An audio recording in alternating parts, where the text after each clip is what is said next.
preview. This time it's Joshua and Life's a Mitch, a guy who came back after a year absence, finished fifth last year. 2 out of the 3 years he's been here, he's made the playoffs.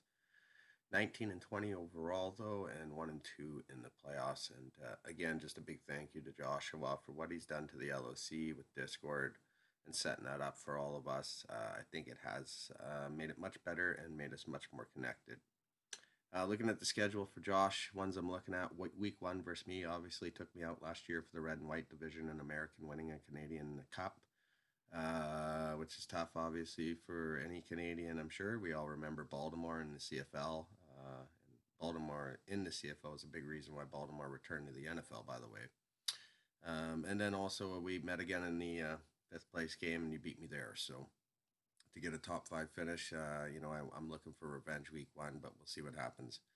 Then looking at it, you've obviously made the shift to the American division. So week 5 and 6 back to back, Sean and Brandon, two American opponents there.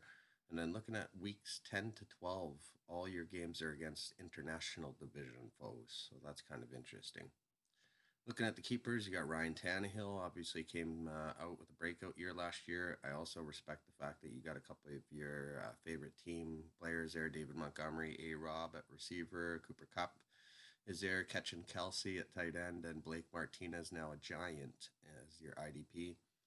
I would say you probably have the most bait out of anybody still. Deshaun Jackson, Mike Gesicki, Alexander Madison, Landon Collins, TJ Watt, all guys I think are worthy of being traded for, or at least worthy of bait. And then looking at your draft picks, rounds 1 to 10, you got 11 picks. You picked fourth overall. You got no second, but 2 sixths and 2 ninths. I remember you made some questionable deals last year. The only reason I know this because I know Lucas, and he told me, and I know you made that Deshaun Jackson was one of them. He got hurt right away. So obviously, though, your pick situation isn't as bad as I thought for those first 10 rounds. And then in rounds 11 to 20, you got 10 picks. And then rounds 21 to 29, you got 8 picks.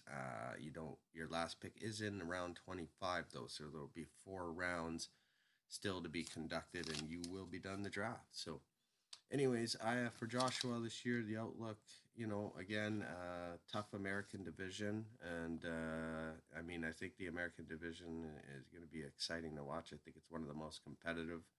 And to add Joshua to the mix just makes it that much more fun.